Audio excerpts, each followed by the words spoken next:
What is considered rich? Income, net worth, and the truth about wealth. Welcome to the show where we talk money, mindset, and the moves that build real wealth over time. If you want clear, practical insights to take control of your finances, you're in the right place. The information shared is for educational and informational purposes only and should not be considered financial, investment, legal, or tax advice. I am not a licensed financial advisor, and any opinions expressed are based on personal experience and general knowledge. Always do your own research and consult with a qualified professional before making any financial decisions, as individual circumstances and goals vary.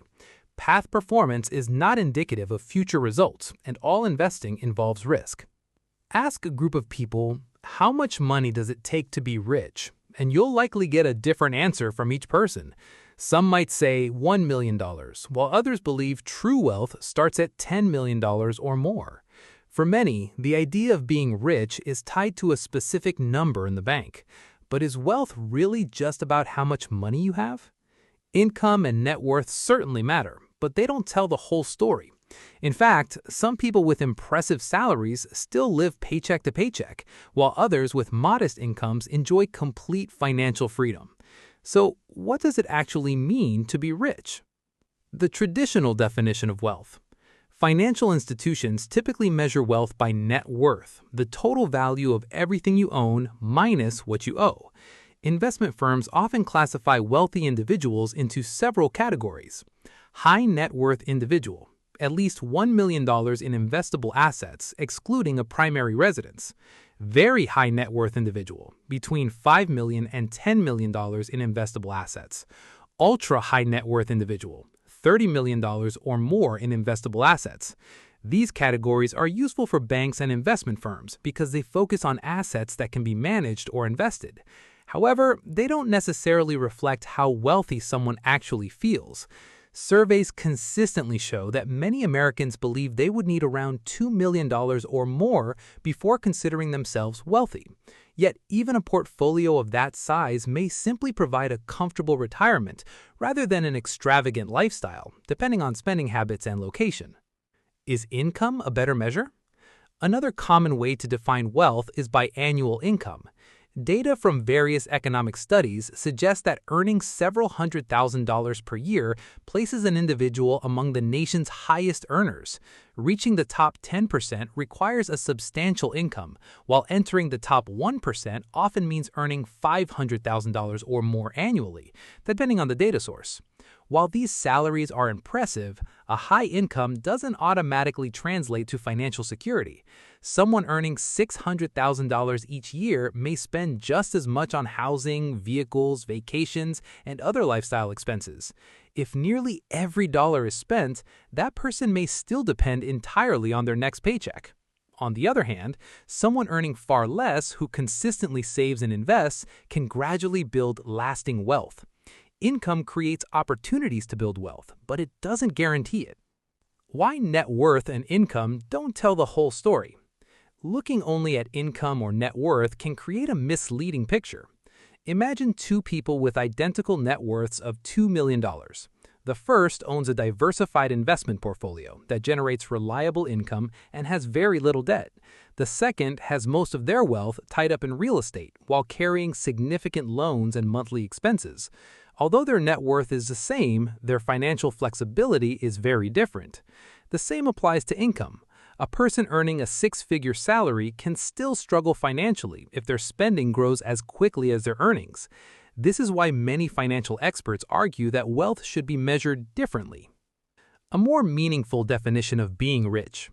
One of the most practical definitions of wealth comes from entrepreneur and NYU professor Scott Galloway, who describes being rich in a refreshingly simple way. You're rich when your passive income exceeds your living expenses. This definition shifts the conversation away from chasing a magic number and towards achieving financial independence. When the income generated by your investments and other passive sources consistently covers your lifestyle, work becomes a choice rather than a necessity. That is true financial freedom. Understanding passive income. Passive income is money you receive without actively trading your time for it every day. Examples include dividend-paying stocks, index funds investments, bond interest, retirement account withdrawals, pensions, annuities. Some people also include rental property income, although owning real estate usually requires ongoing management and responsibilities.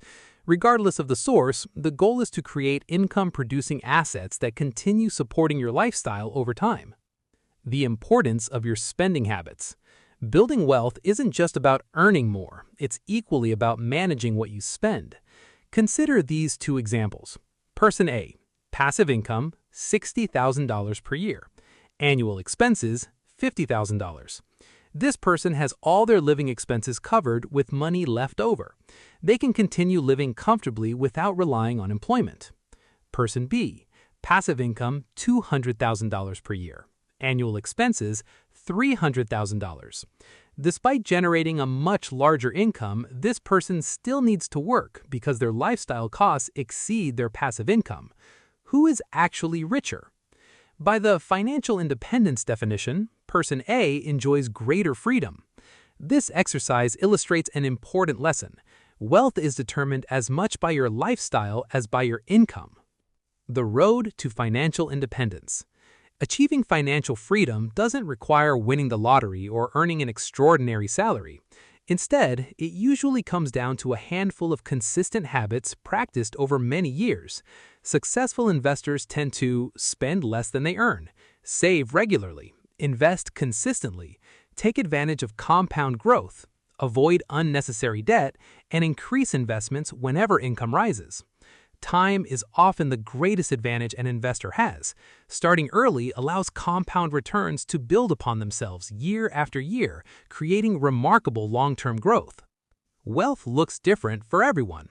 The amount of money needed to feel wealthy depends on your circumstances. A family living in an expensive city may require significantly more income than someone living in a lower-cost area. Likewise, a person who enjoys a simple lifestyle may reach financial independence much sooner than someone with luxury spending habits. Rather than comparing your financial journey to someone else's, focus on defining what success means for you. Ask yourself, what kind of lifestyle do I want? How much do I actually need each year? And what would financial freedom allow me to do? Answering these questions helps shift your focus from accumulating more money to building a life that aligns with your personal values. Being rich isn't simply about reaching a certain net worth or earning a specific salary. While financial milestones like becoming a millionaire or joining the top income brackets are impressive achievements, they don't automatically provide peace of mind or financial freedom. A more meaningful measure of wealth is having enough passive income to support the life you want without depending on a paycheck. When your investments cover your expenses, you gain something money alone cannot buy: freedom. Freedom to choose how you spend your time, where you work, and how you live. The journey to that goal begins with small, consistent steps. Save regularly, invest wisely, keep your spending under control, and allow time to work in your favor. In the end, true wealth isn't about impressing others with a number. It's about creating a life where money gives you options instead of obligations. And that's a definition of being rich worth pursuing. That's it for today's episode. Remember, small financial decisions made consistently can change your entire future. If this helped you think differently about money, subscribe, share the show, and keep building wealth one smart step at a time.